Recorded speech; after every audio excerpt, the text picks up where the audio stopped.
football team going into the NFC Championship game? Just really trying to embrace the opportunity and take advantage of the opportunity. Everybody's worked really hard this week and worked really hard all year to be where we are, and so we just want to take advantage of it. Get back to the NFC title game after 2 years. What's it taken to get there? I'm sorry?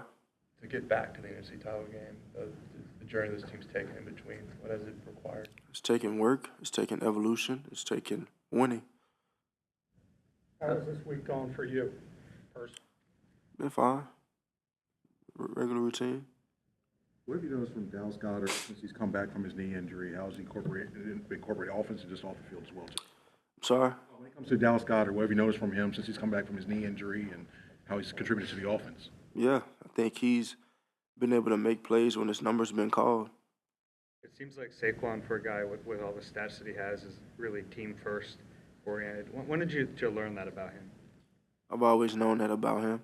His eagerness to work in the off-season, experiencing a lot of losing, coming into a situation where he's just focused on winning, and he put forth the right type of effort, and all the other things kind of have gone to his favor in terms of his personal success. And I know that's something that we're all proud of. I'm proud of that and to be a part of that. But I know he wants to be a part of something greater. Physically, you said you wanted to see how the week went, to see how it would progress. How did it progress? It's been progressing. Like Coach said. Are you going to wear a brace of any kind on game day? I anticipate so. The second game against Washington, obviously you left early, but you were moving the football pretty well through to that point. Can you take anything away from that? Say that again? The game in Washington, obviously you left early, but you guys were moving the football well offensively early in the game. Can you take something from that? I may take away from every rep, but ultimately, it's a really good team we're about to play, and just got to control what we can and go execute. I don't think there's any reservation or anything like that, whether I'm on or off. You know, the goal is for the team to win, and there's a ton to learn from all of the tape. Obviously, a lot goes on between you and the center. How have you managed this week with multiple options in practice? It's been great communication, great operation, and it's always been that. You know, we always share a lot of reps throughout the week with a number of different guys. Without giving away too much game or anything, how are you personally able to stay so locked in and even-keeled and focused on what's right in front of you? Because that's a quality that many people have lauded you for years now. Yeah, it's just a part of the game. It's a part of, I believe, the position, and I think it's a part of my nature. It's who I am. It's what I've been, and a lot of it is my testimony and my experiences that are unprecedented, and you know, many can't say that they've gone through some of those things, all of those things, and so I lean on those things, and I'm very excited and looking forward to this opportunity, and you know, I know this team is as well, so I know I'm always a reflection of my teammates and vice versa, and so we just want to go out there and take advantage of it. Washington's defensive coordinator came out and said, if you run, they're going to hit you.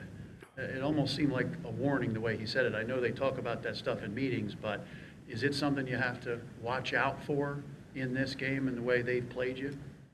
Every game is different, and every game there's always an intent out there on the other side of the ball, but ultimately you want to make it about what you do and just go out there and play clean ball. When you were saying earlier, like one of the things over the last 2 years is your evolution and everything. What do you think the biggest thing is as far as how you've evolved during that time from the last time you were here? You asked me something similar last a couple of days ago. So I still sit in the same place in terms of not in fullness being able to reflect and look at this as a moment of arrival, because nothing's been accomplished yet. So. Saquon has described you a few times as having what he calls the it factor. Is that an expression you've heard used for you before, and how do you interpret that? It's something that I've heard my whole entire life. and this is what it is. How did, I guess what's your interpretation of it? Because he says, I'm paraphrasing it here, he said that you can't define it, but you know it when you see it. And if you look at your career in college and the NFL, you win a lot. He says you have that it factor to win. Yeah, I don't know what it is. It keeps people talking, so it must be something good. Mailata said yesterday that he thought you were a little bit more fired up this week than maybe most weeks. Is that? He's more fired up. He's trying to project his energy towards me. Just been taking it a day at a time, but whatever floats his boat. Is it soak in, though, him projecting it? I'm sorry? He's projecting it, or you're soaking it in, though? I'm just taking it a day at a time. You know, I think that there's just there's an excitement for the opportunity, and you got to look at these opportunities even with the high expectations you have for yourself. And as a team, you got to embrace these opportunities and take them as they come. And so I think everyone's done a good job of being diligent and taking it a day at a time, and ultimately doing having a whatever it takes mentality. That's definitely what's being enforced here right now. What are some of the things that you have done this week and the team has done to reduce the number of sacks? I think, there ain't nothing in particular that comes to that. You know, as I said the other day, it takes all 11 for those things to happen. And so I think to answer your question, the number one thing is just communicating, being on the same page, understanding the MO of what we're trying to accomplish so we can execute in the fashion we want to. Take two more. You guys winning, some of the receivers' stats aren't like we've seen them in the past. Dallas Goedert was talking about how everybody is blocking, everybody's doing the dirty work for the running game and everything like that. How did it evolve that this team became so unselfish together just for winning, and that's it, all that matters? I think that's a natural thing that comes, and we look at a lot of great teams.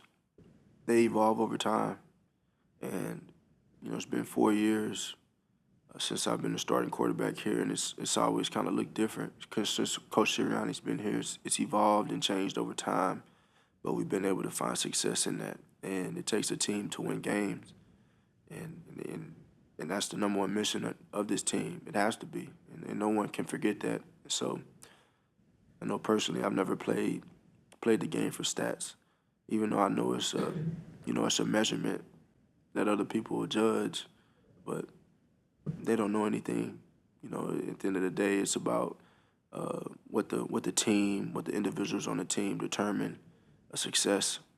And if we want to do what we want to do, and obviously have our goals, the number one thing is to win. And you measure it strictly off of that. And so when it takes a team to do something like that and accomplish something special and winning games, how you do it really doesn't matter. There was a lot of passion between your two teams. The last time you guys played in the regular season, you saw CJ got ejected. I know Jalen Carter incurred a penalty. As an even-keeled person sort of inherently, how do you encourage the players to both be themselves but also strike that balance and not cross the line? Just as you said, you have to be yourself, but also put the team first. Out of yourself and into the group, out of yourself and into the team, and you got to have a selfless approach to it, because you never want to do anything that's detrimental to the guys around you. And I think that's the number one thing that I always take that approach with, is I never want to do anything that's going to hurt my guys, and I never want to let them down. And so, as we go into this game, it's a hell of a moment and a hell of an opportunity, but you got to make it about, what you do. You got to make it about us and how we execute and how we play with discipline and the type of focus we have. And so it's always going to come back down to that. Thanks, Dylan. Thank you.